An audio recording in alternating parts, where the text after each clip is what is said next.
పూరి జగన్నాథ్ గుడిలో హనుమాన్ స్వామిని సంకెళ్లతో కట్టబడి ఉంటారు. ఆ సంకెళ్ళు ఎప్పుడు తెగిపోతుందో అప్పుడు ఈ ప్రపంచమే నాశనం అయిపోతుందంట.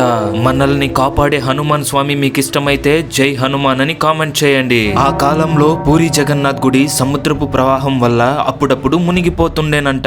అలా జరగడం వల్ల గుడి లోపల ఉన్న భక్తులకి సొంపులకి ఏమీ కాకూడదని శ్రీరాముడు కిందికి వచ్చి హనుమాన్ స్వామిని పిలిచి ఈ గుడిని నువ్వే కాపాడాలి, ఒక చిన్న చుక్క కూడా లోపలికి రాకూడదని మరియు ఏ ఒక్క భక్తుడు ఇబ్బంది పడకూడదని చెప్తారు.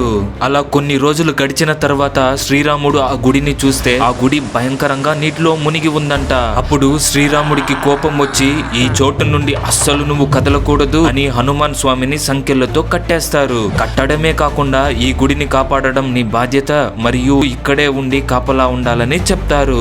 ఆ తర్వాత కొన్ని వేల సంవత్సరాలుగా ఇక్కడున్న బేడి హనుమాన్ అనబడే హనుమాన్ కాపాడుతూ వస్తున్నారు. ఈ సంకెళ్ళు ఎప్పుడు తెగిపోతుందో అప్పుడు ఈ ప్రపంచమే నాశనం అయిపోతుందంట. అందువల్లే ఈ గుడిలోని సంకెళ్ళని దాచే ఉంచుతారు.